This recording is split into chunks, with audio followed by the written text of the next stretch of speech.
City ready? Call us to order. For the benefit of the respondent, my name is Drew Smith. I'm the Code Enforcement Special Magistrate. My role in today's hearing proceedings is to be the independent finder of fact. We will proceed with the city will present its case first. After the city has presented its case, I will hear from the respondent anything you'd like for me to hear, or anything you'd like to present to me. I will listen to that. When I've heard all the evidence testimony, I will enter a ruling today verbally, and then that will be followed by a written order that she'll receive in the mail. Everybody rise and join me for the Pledge of Allegiance. I pledge allegiance to the flag of the United States of America and to the republic for which it stands, one nation, under God, indivisible, with liberty and justice for all.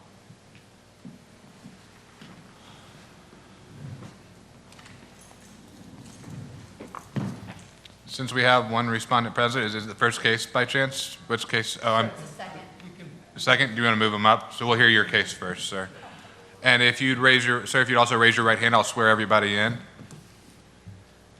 Do you all swear, affirm the testimony you give us the truth, the whole truth, and nothing but the truth? Yes. Thank you. Case number 2020-1720, Great House Pros, Inc., owner, location of violation, 1022 Carolina Avenue, St. Cloud, Florida. Violation, the Land Development Code, Section 3.3.1, F, and 13.3. Description of violation, failure to prohibit, but rather allowed, construction at this location prior to obtaining permit. Good afternoon. Dinah Durbin with the City of St. Cloud Code Enforcement Officer.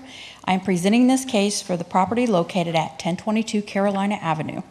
At this time, I would like to enter into evidence the following items: a copy of the notice of violation sent by regular mail, a copy of the notice of violation sent by certified mail, a copy of the notice of violation with a new date sent by certified mail and posted on the property and City Hall, a copy of the statement of violation and notice of hearing sent by certified mail, posted on the property and City Hall, a copy of the PowerPoint presentation, a copy of the affidavit of posting, and the notice of violations, a certified mail receipt from the notice of violation, the certified mail receipt from the statement of violation and notice of hearing, a copy of the deed of the property, a copy of the code sections in violation, and a copy of the costs incurred if the special magistrate finds the respondent in violation in the amount of $222.35.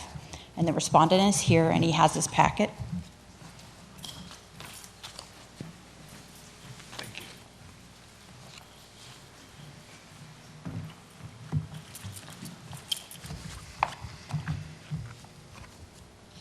you. On September 14th, 2020, I received a complaint from OUC about construction being done at this location. I verified there was no active permit. Upon my arrival, the rear wall of the structure had been removed and demolition renovations had been performed. I called the building official, Joe DePriest, who responded to the location and issued a red tag stop work order. On September the 15th, 2020, a notice of violation was sent to the owner, giving them 10 working days to obtain a permit.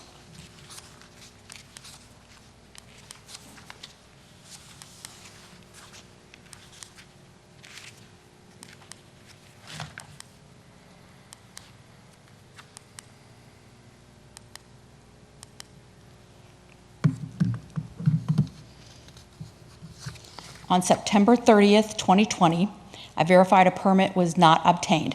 A notice of violation was sent by certified mail to the owner. On October 20th, 2020, I verified a permit was not obtained. A notice of violation was sent to the owner with a new date. I posted the property at City Hall, and affidavit of posting was completed.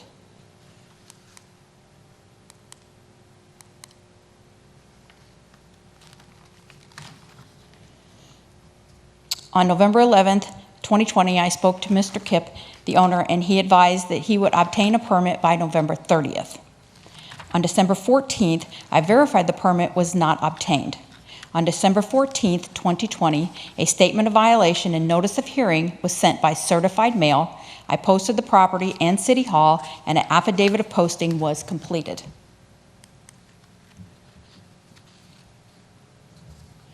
On January 19th, 2021, I verified a permit was not applied for at this location.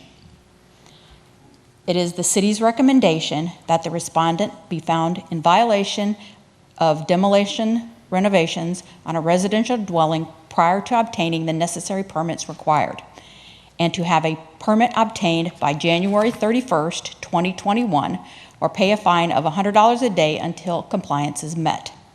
The city would also like to recover the costs incurred in bringing this case before the special magistrate in the amount of $222.35 to be paid within 7 days of the written order of the magistrate. This concludes my presentation. What was your recommendation on a fine amount if they did not comply by the date you've asked for? $100.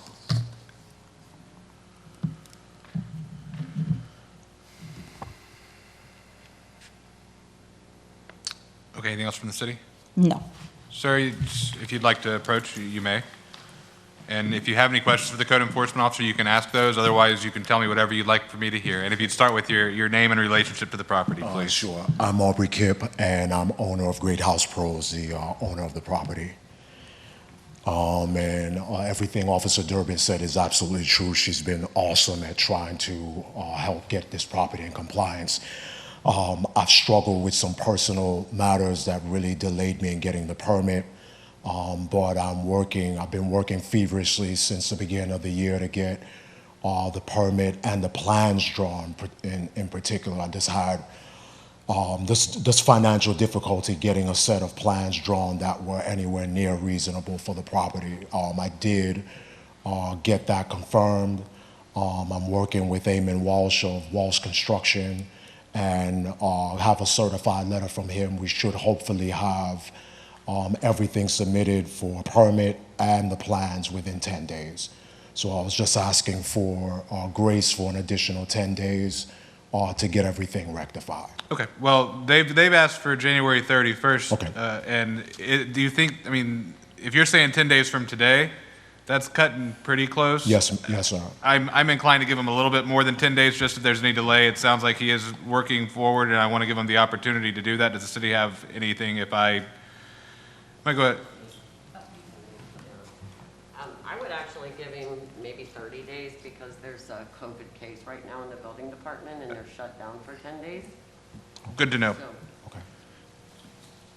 So then let's say February 20th as a compliance date. Do you think you can work with that? That would be a blessing.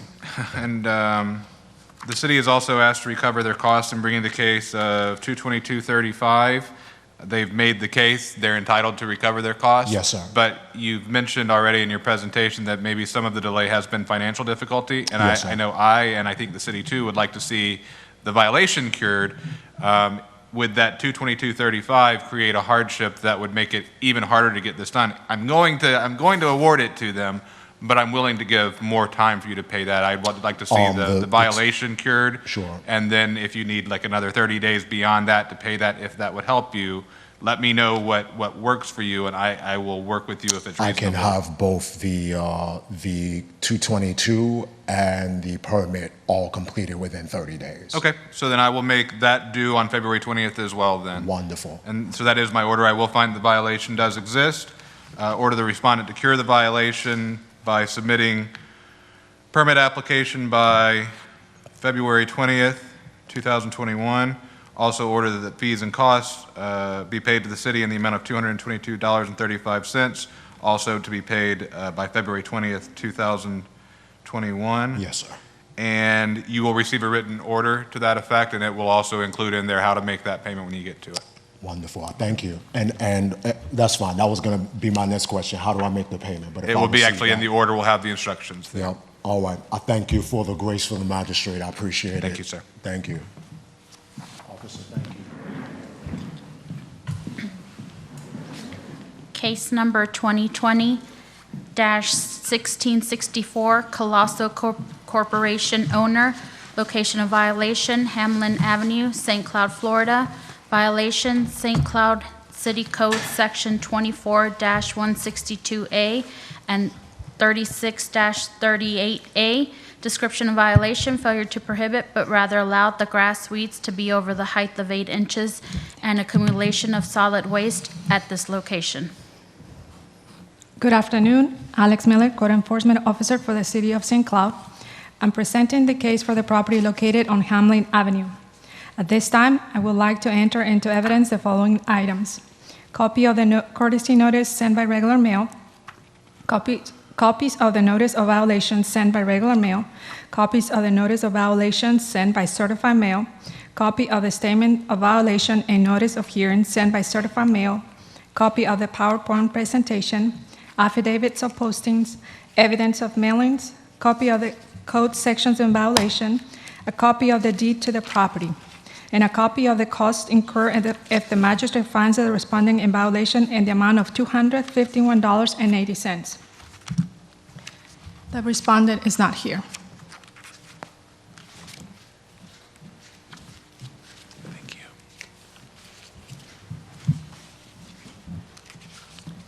you. On August 31, Code Enforcement received a complaint about the grass weeds that were hid at this location.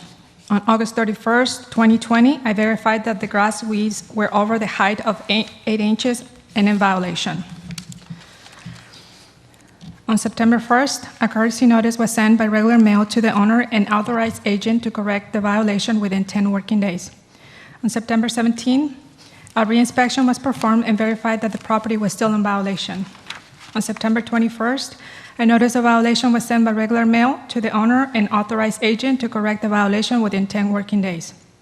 On October 6th, a reinspection was performed and verified that the property was still in violation. On September 7th, a notice of violation was sent by regular mail to the owner and authorized agent to correct the violation within 7 working days.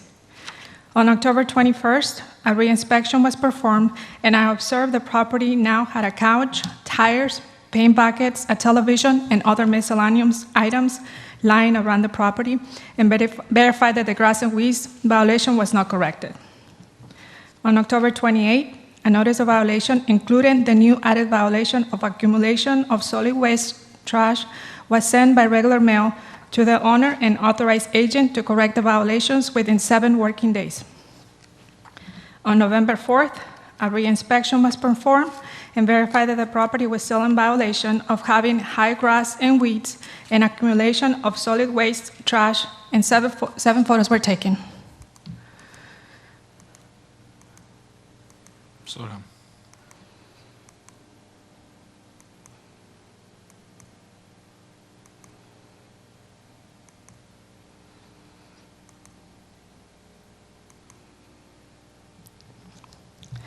On November 8th, a notice of violation was sent by certified mail to the owner and authorized agent to correct the violations within 7 working days. On November 30th, a reinspection was performed and verified that the property was still in violation. 7 photos were taken. That's one.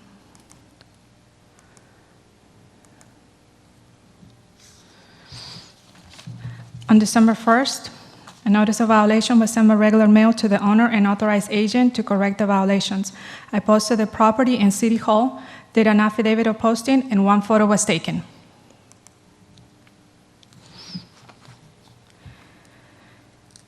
On December 15, a reinspection was performed, and I verified that the property was still in violation. 4 photos were taken.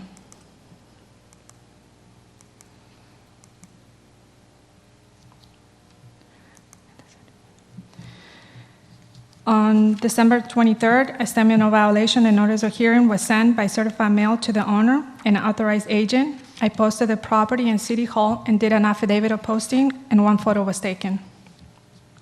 On January 13, I observed the accumulation of solid waste and trash was placed in a pile next to the metal container at this property, and the grass weeds were still over the height of 8 inches, and 5 photos were taken.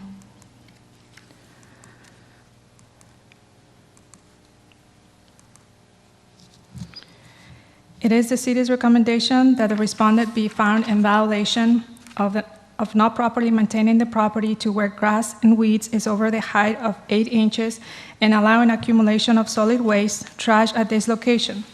The city would like to also recommend that the violations be corrected by February 1st, 21, or pay a fine in the amount of $100 until compliance is met.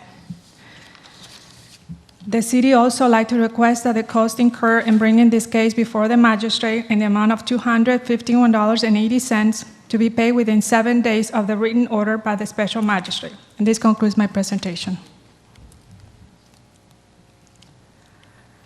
Is there a structure on this property? No, sir, just the parking. Is the shipping container allowed to be there, or is that part of the junk and debris? I was there the whole time. It's just people keep piling more trash around the property. So we're really not talking about the shipping container today, we're just talking about all the other. Yes, sir. And is it your opinion as code enforcement officer that the way that they've stacked it, that still does not comply with No, the sir. code?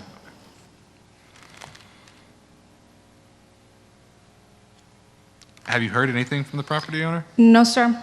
I've sent him letters. I try to find a phone number on Google, the corporation. I'm not able to make contact with him. Okay. Well, based on the evidence testimony presented, I will find in favor of the city, find that the respondent is in violation for overgrown grass and weeds on the subject property, and in addition, in violation for junk and debris on the subject property. Order the respondent to cure both of those violations by February 1st, 2021. If not cured within that time, a fine in the amount of $100 per day shall begin to accrue until compliance is met. We'll also order the respondent to pay the city's administrative costs in prosecuting this case in the amount of $251.80, which amount shall be due and payable within 7 days of the date of my written order. Thank you. Case number 2020-1784, Elizabeth Wolf, owner, location of violation 215 Illinois Avenue, St. Cloud, Florida. Violation, St. Cloud City Code, Section 24-162A and 24-52A. Description of violation, failure to prohibit but rather allowed that grass and weeds to be above the height of 8 inches and allowed the abandoned vehicle at this location. Good afternoon, Melissa Howes, City of St. Cloud Code Enforcement. This particular case is Officer Neal's case, and I'm going to be no crossing it. After she reads the next one, I will also be no crossing that one as well. And if you want, since they're not, you can just read the case number and the name. You don't have to Okay. read the description. Case number 2020-2086, Equity Investor Partners LLC owner. I told her she didn't have to read the full description since she's Thank not you. crossing it. That's why I said both of them, so she didn't have to go. Case number 2020-2229, Progress Residential Borrower 7 LLC owner, location of violation 3383 Cypress Point Circle, St. Cloud, Florida. Violation, St. Cloud City Code, Section 24-162A. Description of violation, failure to prohibit but rather allowed the grass and weeds to be over the height of 8 inches at this location. Melissa Howes. At this time, I would now like to enter into evidence the following items. A copy of the notice of violation sent by certified mail, posted on the property and City Hall. A copy of the statement of violation and notice of hearing sent by certified mail, posted on the property and City Hall.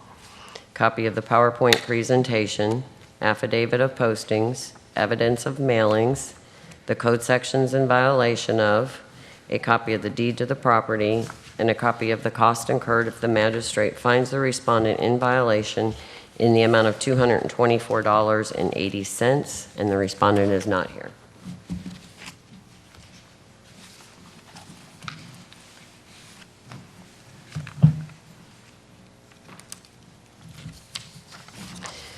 On November 13th, 2020, during routine patrol, Officer Miller observed high grass and weeds at this location. She took 4 photos showing the severity of the violation.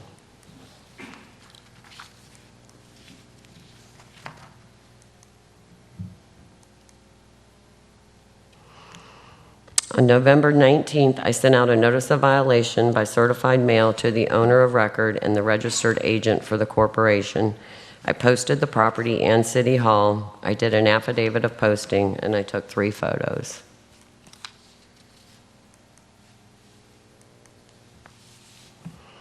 On December the 3rd, a reinspection was performed and the violation was not corrected. Only the portion of the property around the house was cut, but not the open portion next to it.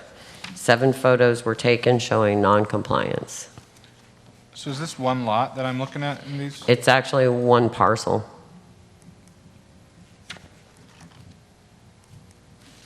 Just And to it- make as sure, you- just yeah. to make sure that I'm looking, so if, yeah, in that picture, so the house, I believe, would be just just outside the frame on the right. Correct. And so everything up to that white fence is the same lot? Okay. Yeah. Just want to make sure I was seeing it right. Yeah, you're seeing it right. And you can see really right from that one how bad it is in certain areas, because on December 15th, I sent out a statement of violation and notice of hearing by certified mail to the owner of record and the registered agent for the corporation. I posted the property in City Hall, I did an affidavit of posting, and I took 1 photo. Oh, that must have been my photo.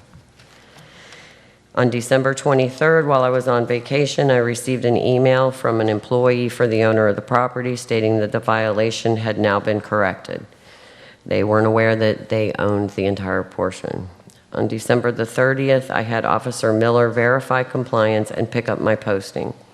Officer Miller stated that the entire property was now in compliance.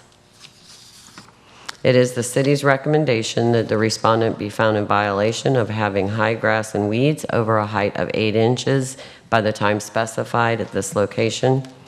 The city would also request that the cost incurred in bringing this case before the magistrate in the amount of $224.80 be paid within 7 days of the written order by the special magistrate. And that concludes my presentation. Based on the evidence testimony received, I'll find in favor of the city, find that the respondent was in violation for allowing high grass and weeds, find that they cured that violation after the time set in the notice of violation for cure, but prior to today's hearing. Based on that, we'll order the respondent pay the administrative costs in the amount of $224.80, which amount shall be due within 7 days of the date of my written order. Thank you, sir. Unfinished business, none. New business, none. Next scheduled meeting, February 17, 2021. Anything else from the city? Then we are adjourned.